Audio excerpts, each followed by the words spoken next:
तो फिलहाल जिसे आप जितना सीरियसली ना ले तो ही ठीक है। वो कहते हैं it's never over until it's over. क्योंकि डोनाल्ड ट्रम्प साहब, जैसे आप इधर उधर की बात कर रहे थे, वो गाना भी सुनते हैं, वो इधर चला मैं उधर चला, तो वो उसी तरह के उन्हें खुद भी नहीं पता एक्चुअली किधर। हाँ। तो और उस तरह से जैसे आप जैसे ट्रूथ सोशल पर उन्होंने कल लिखा भी भारत के साथ उनके रिश्तों के बारे में कि प्रधानमंत्री मोदी मेरे अच्छे मित्र हैं, आने वाले हफ्तों में बातचीत होगी। ये एक तरफ की बात है। दूसरी तरफ की बात यह है कि वो यूरोपियन यूनियन के साथ बैठ के ये तय कर रहे हैं कि भारत और चीन पर और टैरिफ लगाए जाए और सैंक्शन लगाए जाए ताकि व्लादिमीर पुतिन को नेगोशिएटिंग टेबल पर लाया जा सके।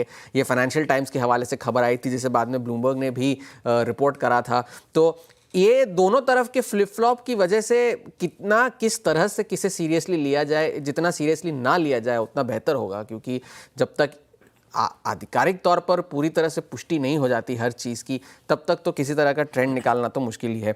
लेकिन यूएस के बाजार तो ठीक ही चल रहे हैं फिलहाल।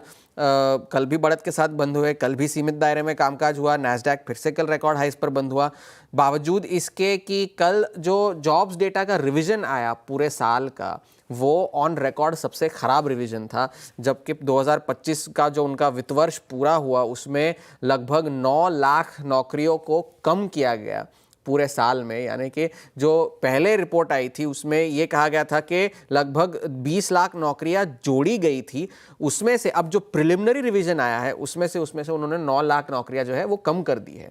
यानी कि जितनी इकोनॉमी में जॉब्स मार्केट जो कह रहे थे कि ठीक चल रहा है, ये वो वैसा था नहीं।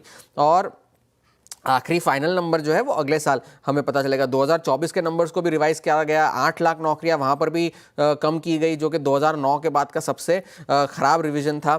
और व्हाइट हाउस ने फिर से इस पर यह कहा कि भाई हमने तो पहले ही कहा था कि जो बाइडेन के कार्यकाल में अर्थव्यवस्था जो थी वो बहुत ख़राब थी, और इस वजह से BLS के डेटा पे भी सवाल या निशान लगते हैं। इस वजह से नई लीडरशिप की ज़रूरत है, और इस वजह से डोनाल्ड ट्रंप ने जो है BLS की कमिश्नर को बर्खास्त किया था। अब सुप्रीम कोर्ट ने टैरिफ को लेकर के एक नया ऐलान किया है कि नवंबर के पहले हफ्ते में वो टैरिफ का जो अपील ट्रंप प्रशासन ने की है उसकी सुनवाई होगी। फास्ट ट्रैक तरीके से सुनवाई करी जाएगी, क्योंकि स्कॉट बेसेंट ने पहले ही ये चेताया है कि अगर सुप्रीम कोर्ट का फैसला उनके खिलाफ गया तो उन्हें शायद बिलियंस या तो ट्रिलियंस ऑफ डॉलर्स जो है रिफंड में चुकाने होंगे, जिससे अर्थव्यवस्था की हालत और ख़राब हो सकती है।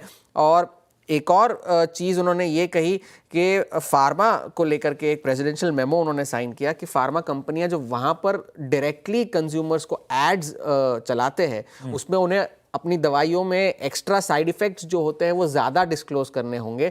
तो या तो पूरी तरह से प्रतिबंध तो नहीं लगाया गया है एड्स पर, लेकिन उससे इनके जो एड स्पेंड जो लगभग पिछले साल $11 बिलियन तक के थे वो विज्ञापनों में और कंपनीज को उसना थोड़ा सा नुकसान हो सकता है। स्टॉक स्पेसिफिक एक्टिविटी वहाँ पर जारी है। ऑरेकल कॉर्प के नतीजे कल आए जो कि अनुमान से काफ़ी अच्छे थे, कॉमेंट्री काफ़ी ज़्यादा बुलिश थी, 28% चल गया स्टॉक आफ्टर आवर्स में। और अगर ये आज के सेशन में जारी रहा तो 1999 के बाद की उनके सबसे ज्यादा तेजी होगी।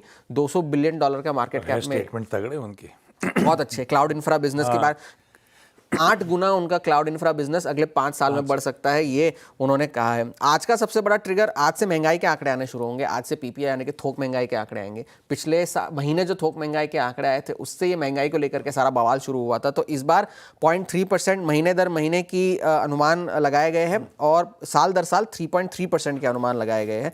तो ये आज का सबसे बड़ा ट्रिगर होगा। और डोनाल्ड ट्रंप ट्रूथ सोशल पर क्या लिखते हैं वो तो ट्रिगर होगा ही, लेकिन महंगाई के से पता चलेगा कि अगले हफ्ते फेड क्या करेगा और ये स्टैगफ्लेशन की जो चिंताएं हैं वो कितनी जायज़ है।